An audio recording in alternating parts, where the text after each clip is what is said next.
Olá, seja bem-vindo. História da literatura pretensiosa. Você está no canal Letra de Letra e hoje vamos tratar de um assunto interessante aqui pelo país, que são as listas de leitura obrigatórias para vários vestibulares país afora.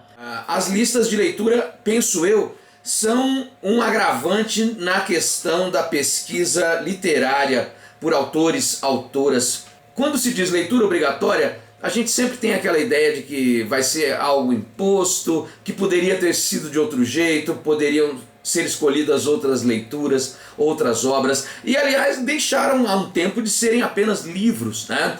Tanto a Federal do Rio Grande do Sul quanto a Unicamp, nesses últimos anos, fizeram escolhas por audiovisuais. Já apareceu Chico Buarque, Racionais, Tom Jobim, Elis Regina, etc. E acontecem então variações nesse quesito leitura de mundo, né? Não necessariamente livro no modo tradicional, às vezes a leitura de um conto, alguns poemas, o álbum dos Racionais, por exemplo. Continuo, acredito ser muito importante a escolha de leituras, da indicação delas, para que o estudante de ensino médio tenha na prática aquilo que ele percebe em sala de aula, que é o roteiro de história da literatura, desde o final da Idade Média, com a literatura portuguesa, até a atualidade, com personagens como Lucy Colin, Manuel de Barros, José Saramago, Conceição Evaristo, Luisa Geisler. Enfim, vamos encontrar um painel vasto de pesquisa literária quando essas listas são publicadas. Claro que há escolhas e escolhas, e cada um vai puxar a sardinha para a sua própria brasa. Eu gosto da maioria das escolhas aqui do estado de São Paulo, onde estou, entre FUVEST e Unicamp, USP e Universidade Estadual de Campinas. São escolhas que valorizam aquilo que é das relações sociais, o lugar de fala da negritude, a questão da violência contra a mulher, a valorização da literatura feminina, o espaço dela dentro da sociedade brasileira. Dentro da lista da USP, por exemplo, está o livro Angústia, do Graciliano Ramos, que propõe um debate sobre interrupção de gravidez. Existe lá o aborto de Marina, que vai procurar clandestinamente a casa de Albertina. Isso é anos 1930, hein?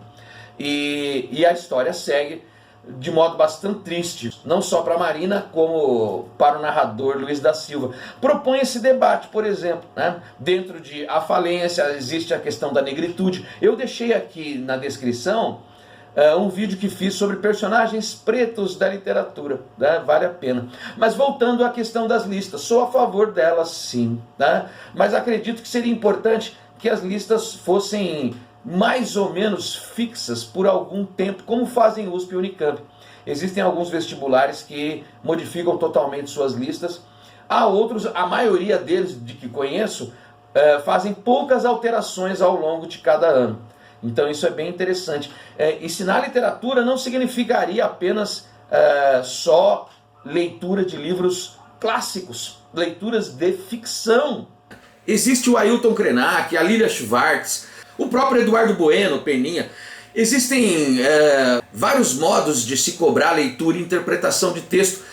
Logicamente que, falando de arte literária, isso é bastante interessante, importante, educativo, né? A manutenção das listas, digo eu, porque há quem seja contra, vai meu argumento.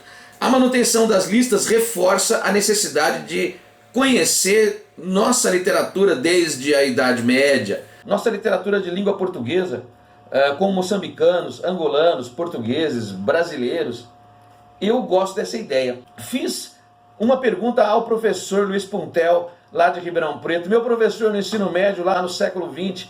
Perguntei a ele o que achava das listas do vestibular e ele respondeu. Vejam só. Professor Carneiro, meu querido aluno, eu nunca digo ex-aluno. Lembro de você perfeitamente. Aliás, você foi personagem de um dos meus livros, o Deus me livre. Ah, lembro sim. Carneiro, você agora como professor me pergunta o que eu acho das listas obrigatórias do vestibular. Eu vou te dizer. Eu sugiro que se dessem 2 ou 3 livros, mas que depois, na prova, perguntassem realmente, substancialmente sobre esses livros, usando até a prova de redação para tirar um tema dali do próprio livro, valeria a pena. Agora, como algumas faculdades fazem, algumas universidades fazem, dar 9 ou 10 livros para os candidatos lerem e as candidatas também lerem é muita coisa. A universidade diz assim, não, mas a gente dá tempo de 2, 3 anos para eles lerem. A realidade não é essa. Eu, professor, você, professor Carneiro, sabe que a realidade não é essa. Entre ler 10 livros e depois analisar um por um, não é? Nós que somos professores de literatura, ó, até demora para chegar no 10º aqui, ó. Seria muito mais legal, sugiro então que seria muito mais legal pegar um Memórias Póstumas de Brás Cubas, por exemplo, mas analisar tintim por tintim. E na prova perguntar realmente. Tem livro, e você sabe disso, que algumas universidades dão um livro para ler, na prova nem cobra. Aí o menino fala assim, como é que eu vou esperar o meu professor falar um pouquinho desse livro para ver se eu consigo responder. A verdade é essa.